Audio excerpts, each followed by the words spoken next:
The catalyst here is H2SO4.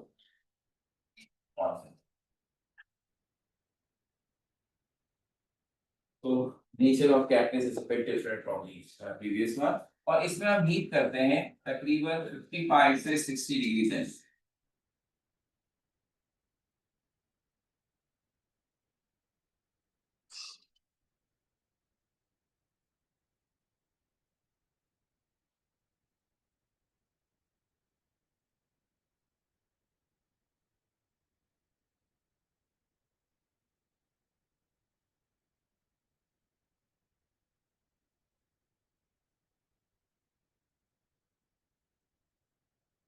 इसकी एक और बात डिफरेंट बात है होगी, इससे सोलो एग्जाम्पल, बाकी सब में जनरल भी थी और बहुत सारी एग्जाम्पल। हेलोजन में 4 थी, fluorination, bromination, iodination, fluorination. Alkyl group तो बहुत सारे हैं, मिथाइलेशन, इथाइलेशन, प्रोपाइलेशन, इसी तरह सारे भी, लेकिन ये सिंगल एग्जाम्पल नाइट्रिक एसिड से सिर्फ नाइट्रोबेंजीन बनेगा। And the other one, the last one is also, that is sulphonation.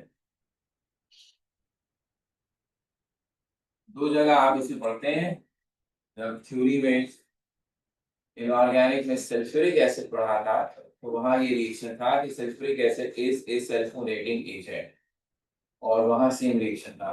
तो यहाँ पर भी वही है कि सल्फ्यूरिक एसिड से जब आप इसका रिएक्शन करवाएंगे तो आपको सिर्फ हीट करना पड़ेगा। That's the only example where the electrophile and nucleophile can produce just because of heating. आपको किसी कैटलिस्ट की सपोर्ट की जरूरत नहीं है। तो बेंजीन के किसी भी हाइड्रोजन को हटाकर SO3 सल्फो ग्रुप लगेगा, and the side product is water. This compound is called benzene sulfonic acid.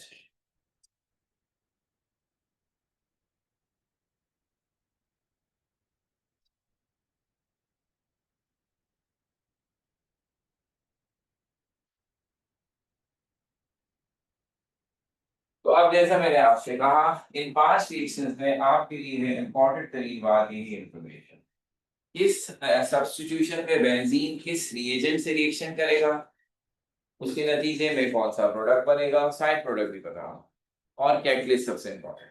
तो 4 में कैटलिस्ट है, सल्फोनेशन में नहीं है। तो बड़ा अच्छा एक सवाल बन जाता है, in which kind of electrophilic substitution reaction of benzene no catalyst is used. तो आप कौन जवाब दे सकते हैं? That's sulphonation. सल्फोनेशन और ये सब करने के बाद अब जो लास्ट चीज हमारी बचती है वो क्या है? थोड़ी देर से अटक रही थी, मैंने कहा बता रहा हूं। जब भी ये रिएक्शन का इमोशनल होता होगा, बेइज्जती नहीं हुई। तो इन एमएससी लॉन्ग बैक, ये कोई 30 इयर्स पुरानी, 30 नहीं 31 इयर्स पुरानी, हमारे प्रैक्टिकल वे में नाइट्रोबेंजीन का 31 इयर्स पहले तो सर पे बाल भी थे ना, तो हर किसी का बातों में लग गया था मैंने। इस रीजन की गड़बड़ जो अब हम पढ़ेंगे, बेंजीन सिर्फ मोनो सब्स्टिट्यूशन नहीं करता है, सक्सेसिव सब्स्टिट्यूशन होती है, all hydrogens can be replaced. तो अब जो नेक्स्ट टॉपिक है वो यही है कि अगर mono substituted benzene di substitution, तो ये नाइट्रोबेंजीन नाइट्रिक एसिड से गिवन टेंपरेचर से बेंजीन कहता है। अगर ये टेंपरेचर, तो दिन पे लिखा हुआ ना मेरे, अगर ये टेंपरेचर 88 90 तक पहुंच जाए, ये डबल सब्स्टिट्यूशन होती है और मेटा डाई नाइट्रोबेंजीन दोनों लिक्विड है। हमें बनाना था नाइट्रोबेंजीन, मेरी बातों की वजह से बन गया डाई नाइट्रोबेंजीन, ज्यादा हो गया। हमें वो सैंपल अपनी कॉपी में स्टेबल करके, थोड़ा थोड़ा टीचर में उसको था, मैंने दिल में सोचा कौन कॉपी में बना हुआ ये सैंपल चेक करेगा क्या है, दोनों का कलर एक जैसा था।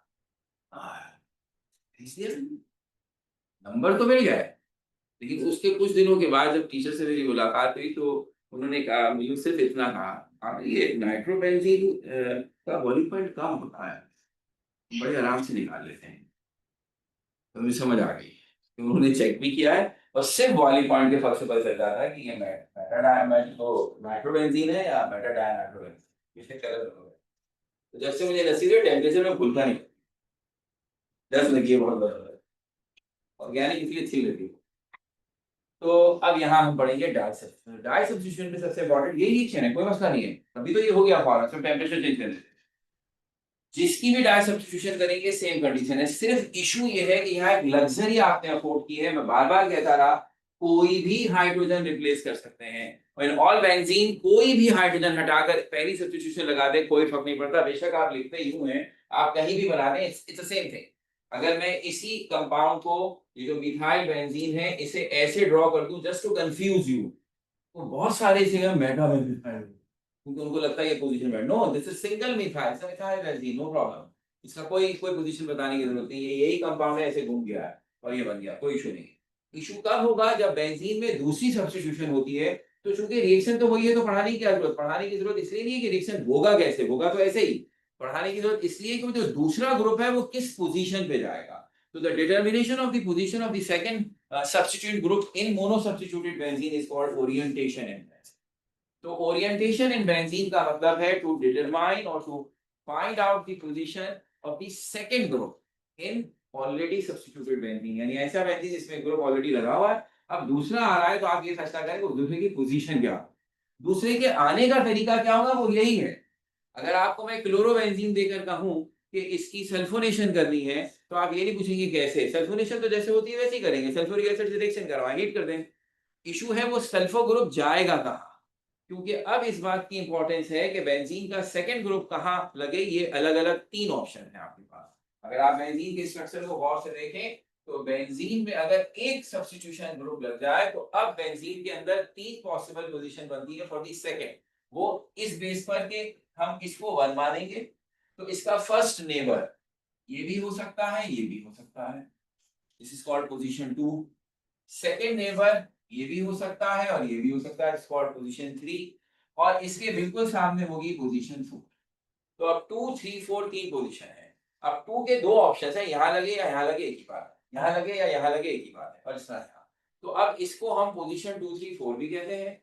कैम्ब्रिज वाले, ए लेवल्स वाले इन्हें इन्हीं नामों से बताते, क्योंकि उनके यहाँ उन्होंने कसम खाई हुई है कि हम सिर्फ IUPAC नॉर्मल बेसिस इस्तेमाल करेंगे, वो कोई कॉमन की टर्म इस्तेमाल नहीं करते। पता नहीं प्राइमरी सेकेंडरी टर्शियरी में बेचारे क्या करते हैं, उसमें भी कोई ना कोई नई चीज निकाल देते हैं, उन्होंने नहीं इस्तेमाल करनी। तो हम जो है, हमने ऐसी कोई रिस्ट्रिक्शन नहीं लगाई हुई, हम ओपन माइंडेड लोग हैं, जिससे आ जाओ।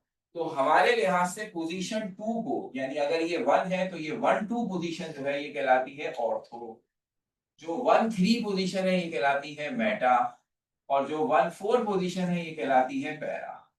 So we say that there are three possible products for the dye substitution ortho meta para. और हमने नोटिस किया कि the results is very systematic, कोई रैंडम नहीं है, बहुत सिस्टमैटिक है। और वो सिस्टमैटिक इस तरह है कि जब भी डाई सब्स्टिट्यूशन करो, हमें दो तरह के प्रोडक्ट मिलते हैं, सिर्फ दो, तीन नहीं, दो।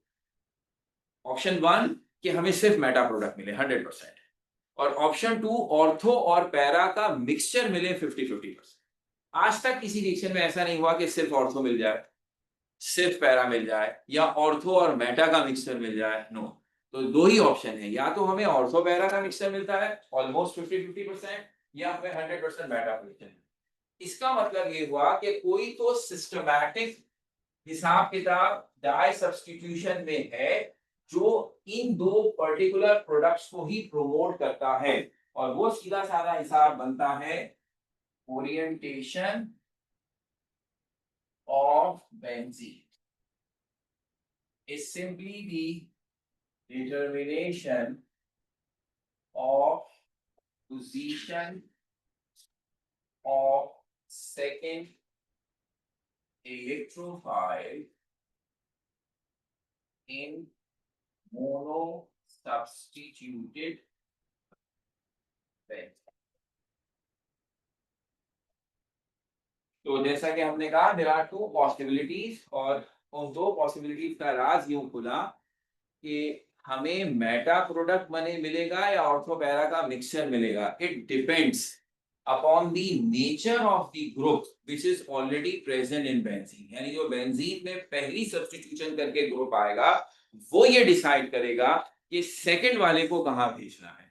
सेकंड वाला कौन है, कितना बड़ा वीआईपी है, उससे हमें कोई लेना देना नहीं, उसे माननी पड़ेगी बात उस पर्टिकुलर ग्रुप की जो बेंजीन पर पहले आ जाए। तो जो बेंजीन पर पहले सब्स्टिट्यूशन करके आता है, वो ड्राइविंग सीट पर है, वो फैसला करेगा the position of the second group. तो कैसे फैसला करेगा? हमने कहा ऐसे फैसला करेगा कि तमाम ग्रुप्स की दो हमने कैटेगरीज बना दी हैं।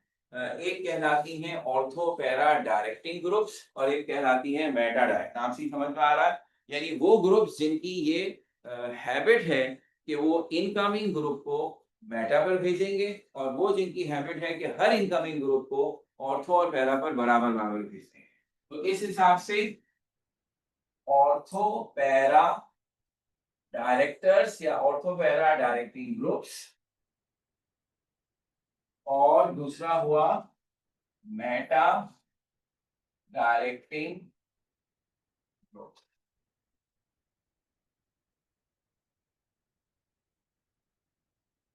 तो ऑर्थो पैरा डायरेक्टिंग ग्रुप का नाम से बदल गया कि कौन होंगे। अब हमारा कंसर्न दो बातों से सिर्फ रहेगा, the definition and the examples. क्योंकि अब एमसीक्यूज में हमें इक्वेशंस तो नहीं बनानी ना, लेकिन हमें ये बताओ कौन ऑर्थो पैरा है कौन मेटा है। तो लॉजिक उसकी ये कि जो ऑर्थो पैरा डायरेक्टिंग ग्रुप है इन्हें हम कहते हैं इलेक्ट्रॉन पेयर डोनेटिंग ग्रुप्स। ये वो पर्टिकुलर ग्रुप है जो बेंजीन रिंग पे अटैच हो जाए तो बेंजीन को इलेक्ट्रॉन पेयर डोनेट करने की कोशिश करते हैं। इसका मतलब ये हुआ कि बेंजीन के रिंग में जो डीलोकलाइजेशन ऑफ पाई इलेक्ट्रॉन है वो इवनली डिस्ट्रीब्यूटेड है ऑल 6 कार्बन्स पर। सब कार्बन को बराबर बराबर हिस्सा मिला हुआ है। लेकिन अगर एक कार्बन पर एक ऐसा ग्रुप लग जाए जो अपना इलेक्ट्रॉन बेंजीन रिंग को देना चाहे तो सब कहानी डिस्टर्ब हो जाती है। तो इफेक्ट ये बनता है कि इलेक्ट्रॉन पेयर डोनेटिंग ग्रुप जब बेंजीन पर आता है कोई ऑर्थो पैरा जैसे OH, तो वो अपना इलेक्ट्रॉन बेंजीन को डोनेट करके ऑर्थो पैरा पोजीशंस को रिलेटिवली ज्यादा नेगेटिव बना देता है। मेटा नॉर्मल रहती है और ortho para becomes more negative. तो जब भी कोई इलेक्ट्रोफाइल यहाँ हमला करेगा तो इलेक्ट्रोफाइल को किस चीज पर हमला कर रहा है, नेगेटिव चार्ज पर। तो उसे कौन सी चीज ज्यादा अट्रैक्ट कर रही है, ये चीज।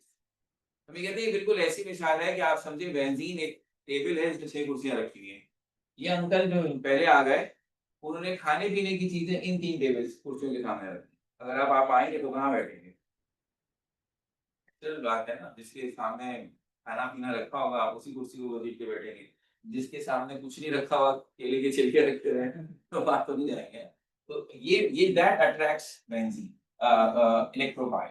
इसलिए वो सारे ग्रुप जो इलेक्ट्रॉन पेयर डोनेटिंग है they will attract towards the ortho para position. कौन है? OH, अल्कोऑक्सी OR, amino NH2, normal alkyl group NH। जो हमारी सिलेबस में है वो ये 5। इसी तरह मेटा डायरेक्टिंग इसका अपोजिट होगा। They should be electron pair attracting या विड्रॉइंग ग्रुप। तो they attract the benzenes pi electron towards themselves। तो नतीजा ये है कि अगर बेंजीन का इलेक्ट्रॉन पेयर अपनी तरफ खींचेंगे जैसे नाइट्रो ग्रुप यही करता है, तो इसका रिवर्स इंपैक्ट पड़ेगा कि ortho para positions becomes positive. Meta पहले भी उस पर कोई असर नहीं पड़ा था, अभी भी कोई जैसा है वैसा ही रहा, लेकिन ये तीनों रिलेटिवली पॉजिटिव हो गई। तो अब मुझे बताइए इलेक्ट्रोफाइल को यहाँ भेज रहे हैं क्या करेगा? ऑब्वियसली वो तो ऑर्थो और पैरा से रिपेल होगा, तो उसके लिए ऑप्शन अगर वो आएगा तो क्या बचता है, सिर्फ और सिर्फ मैट। ठीक है ना? तो इसमें कौन कौन शामिल है? इसमें शामिल है नाइट्रो, सल्फो और सारे carbonyl functional group, aldehyde, ketone, carboxylic acid, ester.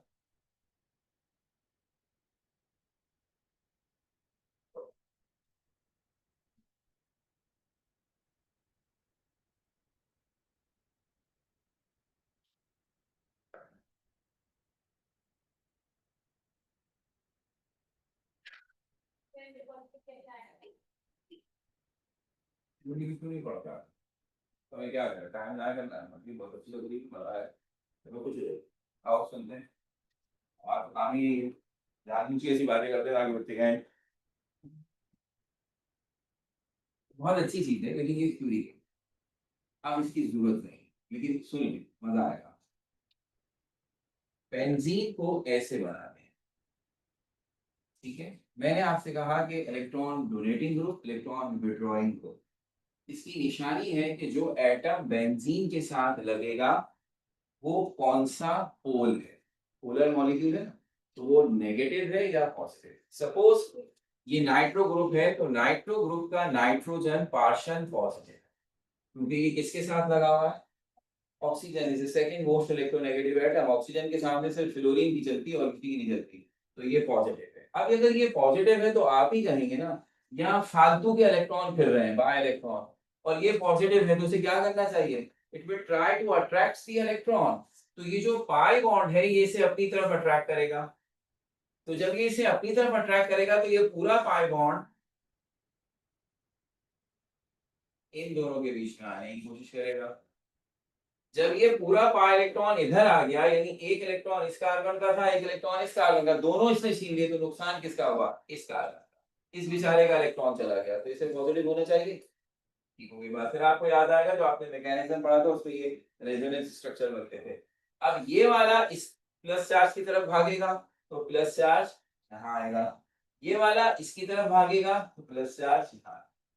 Alternate double bond की वजह से जब भी आप बेंजीन के रिंग में इलेक्ट्रॉन दें या इलेक्ट्रॉन लें, इंपैक्ट सिर्फ ऑर्थो पैरा पर पड़ेगा। ऑल्टरनेट कार्बन ऑर्थो, फिर एक कार्बन छोड़े पैरा, फिर एक कार्बन छोड़े पैरा, मेटा पर कभी भी असर नहीं पड़ेगा, ना इलेक्ट्रॉन देने का ना इलेक्ट्रॉन लेने का।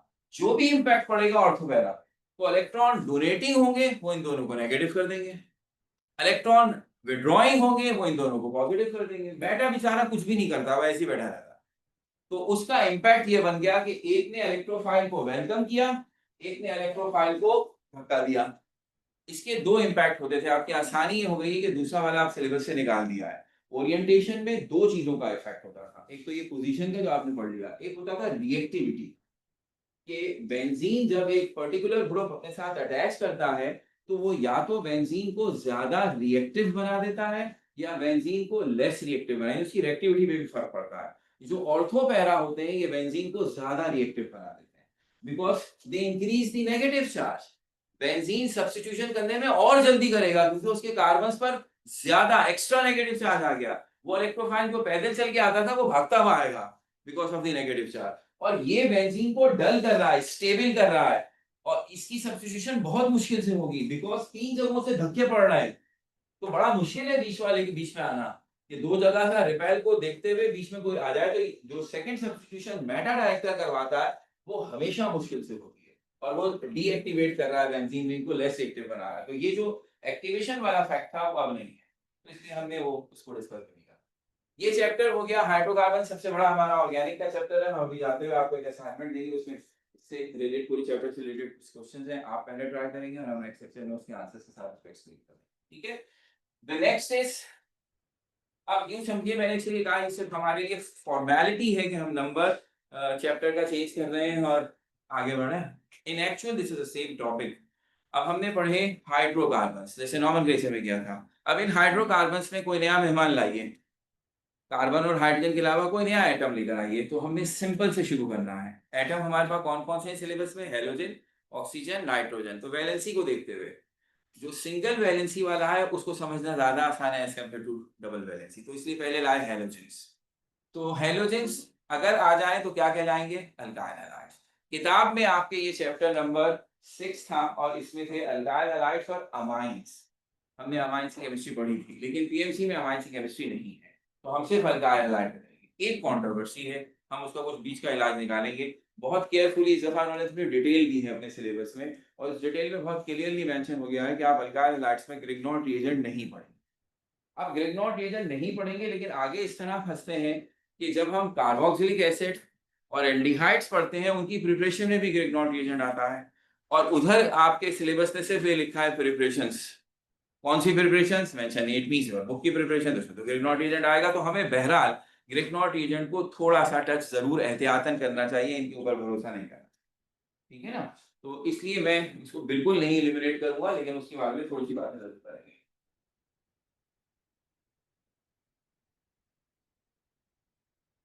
This is for your books chapter 6 alkyl halides.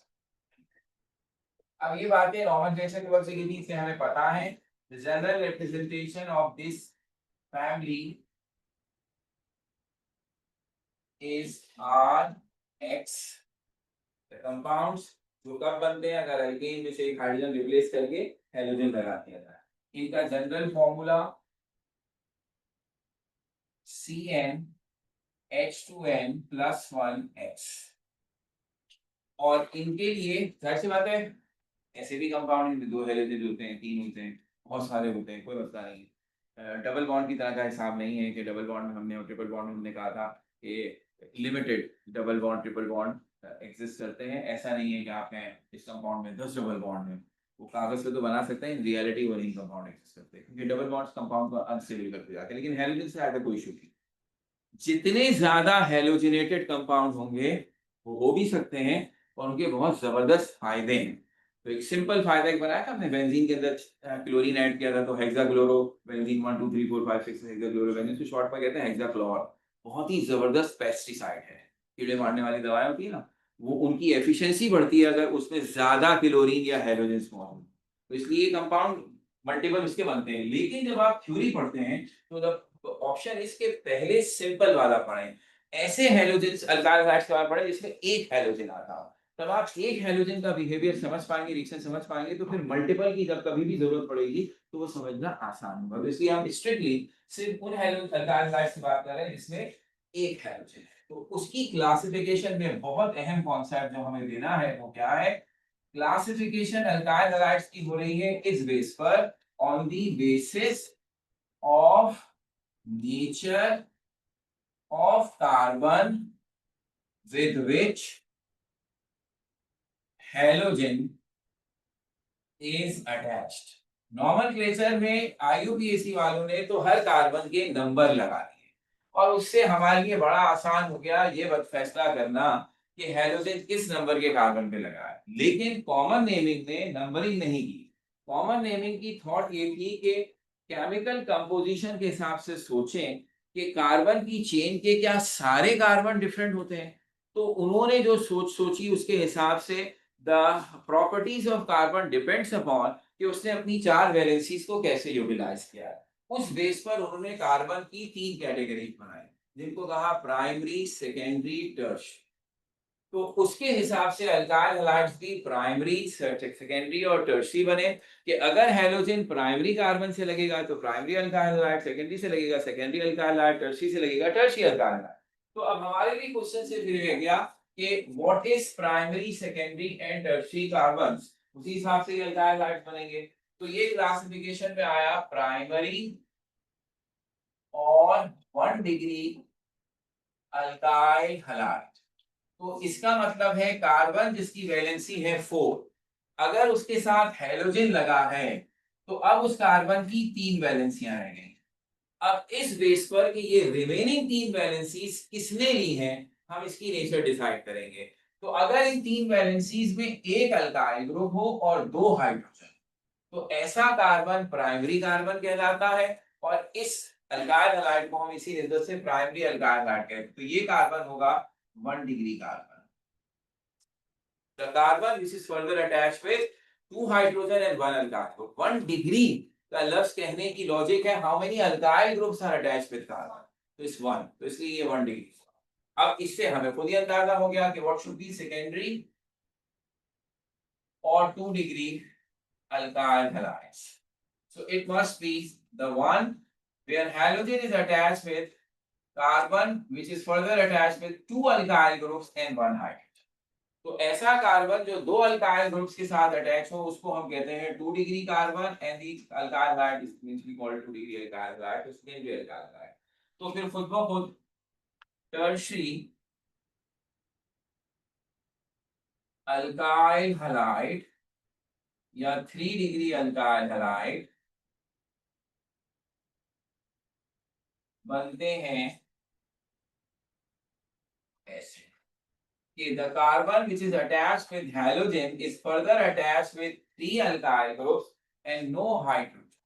तो इसलिए ये कहलाता है 3 डिग्री कार्बन। तो अब ये आपके ऊपर है कि आप निशानी किस तरह बनाते हैं। जिससे इन्होंने बनाई कि अगर कार्बन के साथ जो हेलोजन बेयरिंग कार्बन है उसके साथ एक अल्काइल ग्रुप है तो 1 डिग्री, दो अल्काइल ग्रुप है तो 2 डिग्री, और तीन अल्काइल ग्रुप है तो 3 डिग्री। मगर इसकी एक और निशानी और आसान निशानी बन सकती है जो रिवर्स वाली है, ये देखिए कि जिस कार्बन के साथ हाइड्रोजन लगा है उसके साथ हाइड्रोजन कितने हैं। तो प्राइमरी वाले के साथ 2 हाइड्रोजन है, it must be CH2। Secondary वाले के साथ एक है, इट मस्ट बी CH। और टर्शियरी वाले के साथ एक भी हाइड्रोजन। जब हम फॉर्मूले लिखते हैं तो ये जरा H देखना ज्यादा आसान है एज कम्पेयर टू अल्काइल। तो हमारा जो भी निशानी हो हम इस काबिल हो कि अपने अल्काइल हैलाइड को देखकर ये बता सकें कि whether this is primary, secondary and tertiary. और हम तंग करने के लिए मल्टीपल चीजों को मिक्सअप करवाते हैं। जैसे अगर सवाल बनाया जाए which one of the following is primary alkyl halide।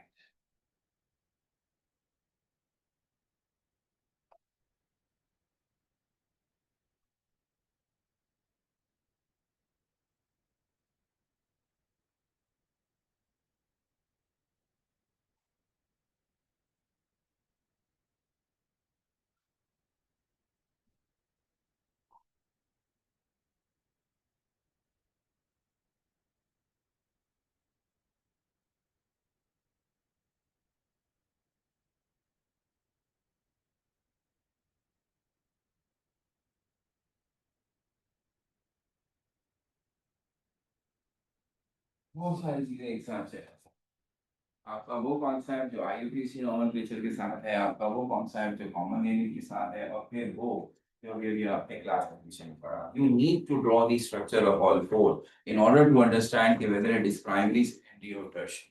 Until and unless आप इस चीज की इतनी प्रैक्टिस करेंगे ना, आपसे याद समझा होता है। तो जब आप ऐसा करने जाएंगे, लेट मी हेल्प यू। तो अभी ये वो चीजें जैसे मैं बच्चों से कहता हूँ, yes there is a difference in preparation of the theory and things। Theory में ये शायद दुनिया का हलवा तरीन टॉपिक था, क्लासिफिकेशन प्राइमरी अल्कोहल में भी, इसमें भी ऐसा प्यारा रट्टा लगाते हैं और आता है इम्तिहान में 2 नंबर का। लेकिन अब एमसीक्यूज में इसके सवाल में चौथा तबक रोशन हो जाते हैं। तो 2 ब्रोमो प्रोपेन ऐसे होगा, जस्ट चेक जिस कार्बन के साथ ब्रोमीन लगा है वो क्या है, CH शुड बी सेकेंडरी, हमारा प्राइमरी नहीं है। दूसरा देखिए, सेकेंड कार्बन पर क्लोरीन भी है और सेकेंड कार्बन पर मिथाइल भी है, and the parent chain is 3 carbon propane. जिस कार्बन के साथ क्लोरीन लगा उसके साथ एक भी हाइड्रोजन नहीं है, जैसे कि ये 3 डिग्री है, टर्शियरी, ये भी गया।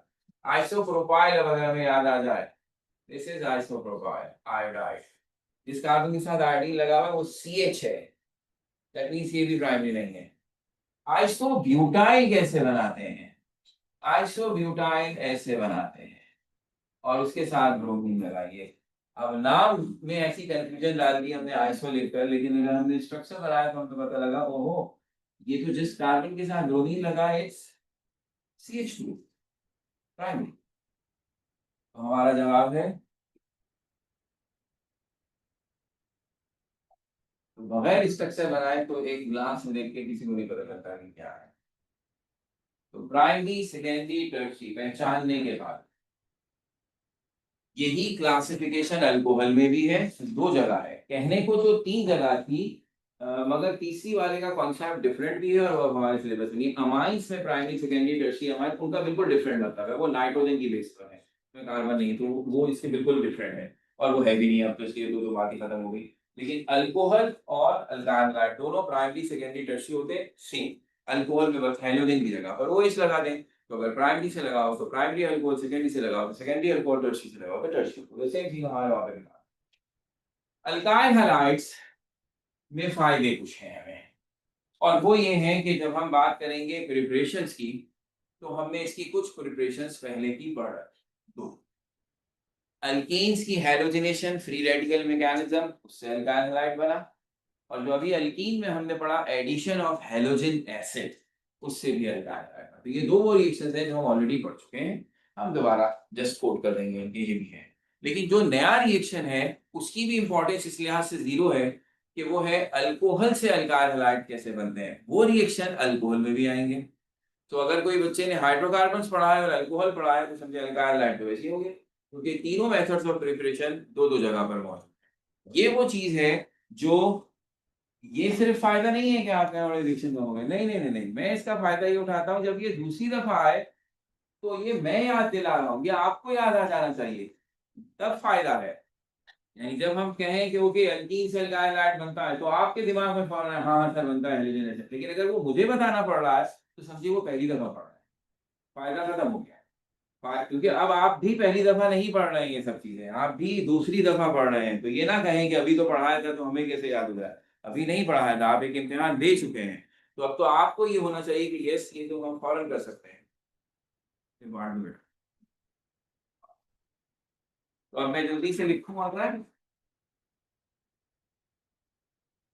ये असाइनमेंट है हाइड्रोकार्बन्स का, घर से करेंगे और हम नेक्स्ट टाइम इसके आंसर्स आपको शेयर करेंगे। हाँ सर।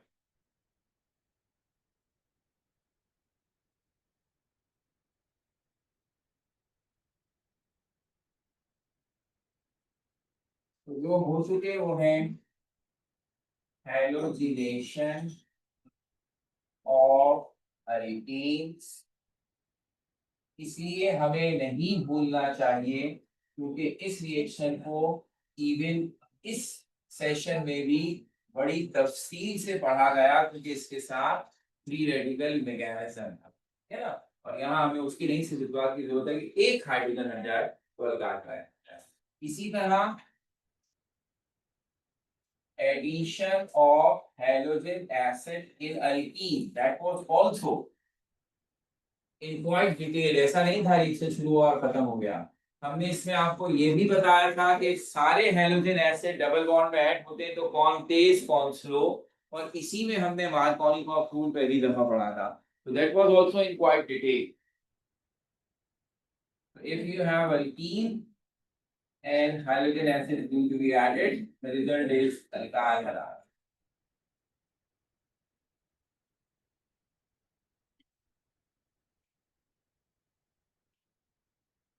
ये तो सिर्फ हमने आपकी याददाश्त को फ्रेश करने के लिए कर दिया। जो नया रिएक्शन फिलहाल है अल्कोहल में, फिर आगे वो और बात है, जो फिलहाल नया रिएक्शन है वो है how you prepare alkyl hydride from alcohol. तो उसमें खास बात ये है कि तीन अलग अलग रिएजेंट्स हैं जिनसे अल्कोहल का रिएक्शन करा के हम अल्काइल हाइड्राइड हासिल कर सकते हैं। अगेन हम इक्वेशन लिखेंगे जस्ट टू रिकॉल और समझाने के लिए, आपका काम यूं याद रखना होगा कि अल्कोहल किससे मिले तो अल्काइल हैलाइड बनता है और उसमें क्या साइड प्रोडक्ट बनता है। जैसे वो तीन चीजें हैं,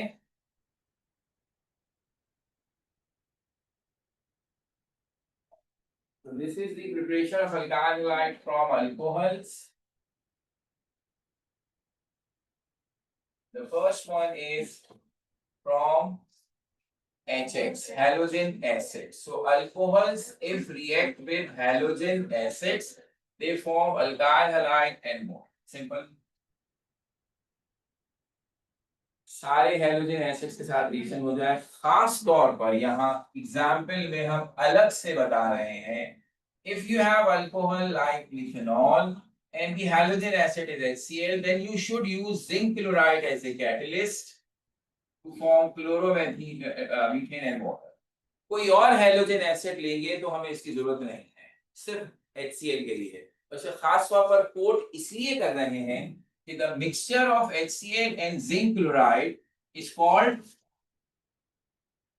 Lucas reagent, और ये हम अल्कोहल में तफसील से बताएंगे कि this particular reagent could be used to differentiate between primary, secondary and tertiary alcohols।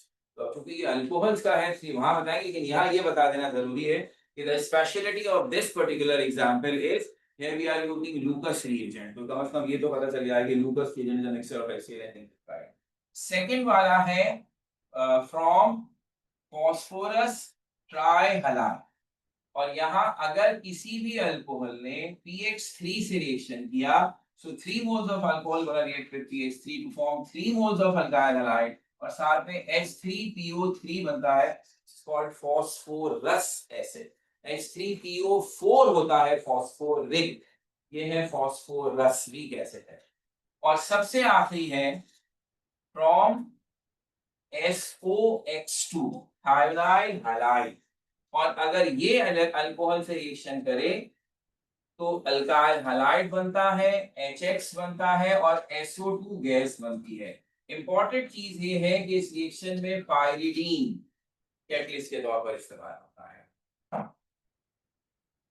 तो अब हमारी क्विकनेस ये रहेगी कि alcohols if treated with hydrogen acid, phosphorus trihalide और thionyl halide can gives us the alkyl halide। ठीक है, और इसमें एक खास बात कि HCl और जिंक क्लोराइड यूज करते हैं, so that makes us called Lucas reagent, और in case of thionyl halide we should use pyridine as a catalyst। ठीक हो गई बात। ये निस्बतन छोटा काम था।